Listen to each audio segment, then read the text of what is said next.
आज जैसा कि पूरा राष्ट्र अगर हम बात करें 200 से अधिक देश जो हैं अंतर्राष्ट्रीय योग दिवस मना रहे हैं, तो उसी क्रम में आज हम बात करें तो हमारा जनपद भदोही भी पीछे नहीं है। हम बात करें पंडित घनश्याम दुबे जी, जो कि पूर्व विधायक, यहाँ सूर्यामा के पूर्व ब्लॉक प्रमुख और पंडित घनश्याम दुबे महाविद्यालय के प्रबंधक हैं। जहाँ पे आज पूरे विद्यालय में बात करें तो हजारों की संख्या में लड़के लड़कियों ने जिस तरह से योग का परफॉर्मेंस किया है, पूरा चर्चा का विषय बना है। आइए जानते हैं, योग को लेकर के लगातार सक्रिय रहते हैं और मार्गदर्शन भी इनसे मिलता रहता है। स्वागत है सर। क्या कहना चाहेंगे, आज योग दिवस है, अंतर्राष्ट्रीय योग दिवस, 10वां अंतर्राष्ट्रीय योग दिवस मनाया जा रहा है। ऐसा है, ये योग 10वां 100वां 15वां नहीं है। जी। ये योग आदिकाल से पूरे विश्व की में योग मनाया जाता है। उसके अलग अलग तरीके हैं। हर एक देश में, हर एक विश्व में, हर एक जगह योग होता है, लेकिन भारत में जो शुरू हुआ है ये योग जो है, मात्र फॉर्मेलिटी मुझे दिखाई पड़ रहा है। यानी जीवन में हम उतार रहे हैं कितना वो नहीं, वैसे उसका प्रदर्शन ज्यादा हो रहा है। जी। उसका प्रचार प्रसार योग दिवस के दिन होता है। तो मात्र अपने मन से पूछें, जितने साधक हैं आज जो योग में, विद्यालयों में, कहीं भी आज ही मात्र योग का प्रदर्शन हो रहा है कि अपने दैनिक 365 के जीवन की हमारे दिनचर्या में शामिल है। अपने हृदय से खुद पूछें, इसका आयोजन करने वाले पूछें अपने हृदय से, और जो बच्चे या युवक या कोई भी योग कर रहा है तो मात्र योग दिवस के दिन ही दिखाई पड़ रहा है कि उसके दैनिक दिनचर्या में शामिल है। जी। तो योग आज की विधा नहीं है और पूरे विश्व में है। ये नहीं कि कोई एक देश उसका मोनोपोली लिया है, सब है। और दुर्भाग्य ये है कि योग को जो आज कहा जा रहा है कि 10 वर्षों से शुरू हुआ, ऐसा कुछ नहीं है। और इस पर लोग अपने हृदय पर हाथ रख के पूछें, उसको कराने वाले, उसको करने वाले, कि आज साल में 21 दिन कर रहे हैं कि उनकी दिनचर्या का वो रोज का पार्ट है। अगर हम बात करें, जैसा कि आपकी दैनिक दिनचर्या में बात कर लें, तो लगातार आप बने रहते हैं स्वास्थ्य स्वास्थ्य को लेकर। इतने उम्र में भी आप इतने फिट कैसे रख पाते हैं अपने आप? सबसे पहली चीज है कि उम्र गिनना बंद कर दीजिए। जी। उम्र जो है एक अंक है।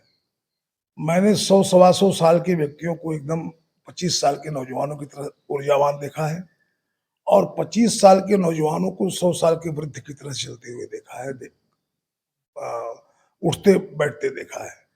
तो आयु से योग का कोई मतलब नहीं है।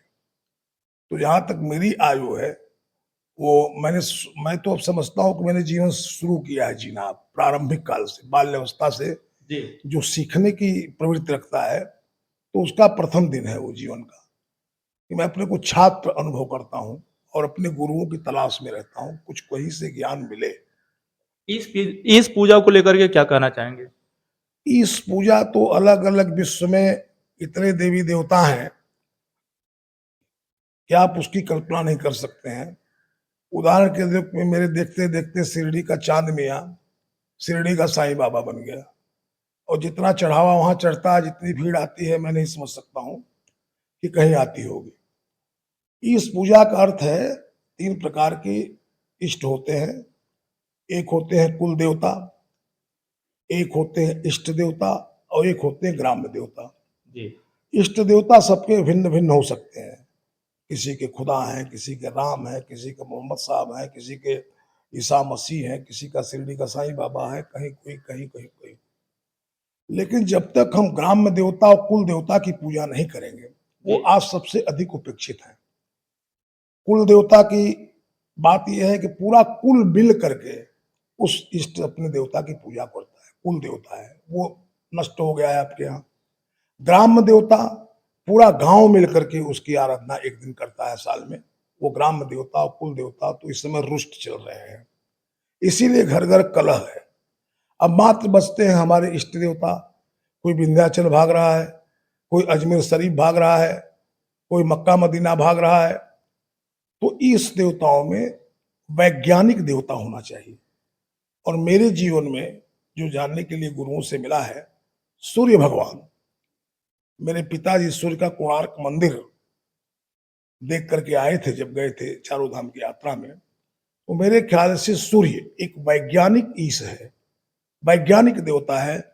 जो सुबह से शाम तक सदैव हमें ऊर्जा से भरता है, सूर्योदय से सूर्यास्त तक। तो सूर्य की पूजा से बड़ी कोई पूजा मैं नहीं समझता हूँ। और बहुत पहले मेरे दादाजी ने मुझे एक श्लोक बताया था, सूर्य की आराधना सुबह एक लोटा जल लेकर के आप सूर्य की आराधना कीजिए, उसको जल को समर्पण करिए, या अगर संभव हो नदी हो, तालाब हो, तो उसके अंदर कमर तक बैठ करके, खड़े होकर के कमर तक पानी में, एहि सूर्यम सहस्त्रसो तेजो रास जगतपते अनुकंपय माभक्या ग्रहणार्थ दिवाकरम जन्मांतर सहस्त्रसो दारिद्र्यो नोपजायते आदित्यायम नमस्कारम कुर्वंतिम दिने दिने। ये सूर्य का एक श्लोक है। इसी की आराधना करके सूर्य को नमन करें। सूर्य से बड़ा देवता वैज्ञानिक है, वो आज आपके सामने साक्षात है। और देवता क्या है, कोई किसी को देवता मान लेता है तो उसकी निजी बातें हैं और उसको कुछ उसका फल मिलता भी होगा, मेरा अनुभव नहीं है। लेकिन सूर्य की आराधना आप सबसे भी प्रार्थना है कि जरूर किया करें। Thank you sir. जैसा कि आज अंतर्राष्ट्रीय योग दिवस मनाया जा रहा है, तो पंडित घनश्याम दुबे महाविद्यालय में भी कार्यक्रम बहुत ही भव्य रूप से मनाया गया है। क्या कहना चाहेंगे कार्यक्रम को लेकर? इस कार्यक्रम के लिए हमारे शासन द्वारा जो है दिशा निर्देश दिया गया था। इसके पहले हम लोग करीब 15 जून से ही हम लोग तैयारी कर रहे हैं।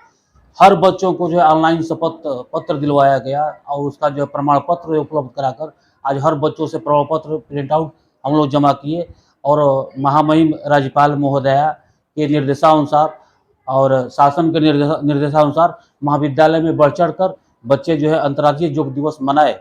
और ये एक मैसेज गया, एक संदेश गया समाज में कि हमको अभी तक समाज में डिजिटल क्रांति के बारे में हम लोग सोच रहे हैं, डिजिटल की तरफ से स्ट्रांग हो रहे हैं, लेकिन यहाँ पर सबसे बड़ा खाई ये हो रहा है कि फिजिकली जो हम लोग ड्रा हो रहे हैं, फिजिकली रूप से स्ट्रांग नहीं हो पा रहे हैं। इस अंतर्राष्ट्रीय योग दिवस के माध्यम से बच्चे हमारे जागरूक हुए हैं, अपने को फिजिकली रूप से चुस्त दुरुस्त रहकर जो है आगे देश को बढ़ाना है, ये संकल्प लिए। समय समय पर पंडित घनश्याम दुबे जी का कितना सहयोग मिलता है इन सब कार्यक्रमों के लिए? उनका तो बहुत सहयोग मिलता है। वो तो बढ़ चढ़ कर मतलब कहते हैं कि प्रिंसिपल साहब आप जो है इस तरह कार्यक्रम करिए और बढ़ चढ़ कर बच्चों को जो है आगे ले जाइए, समाज को आगे ले जाइए। देश, जब बच्चे आगे जाएंगे तो समाज जाएगा, राष्ट्र जाएगा। वो राष्ट्र को आगे बढ़ाने के लिए हर समय उनका विचार रहता है।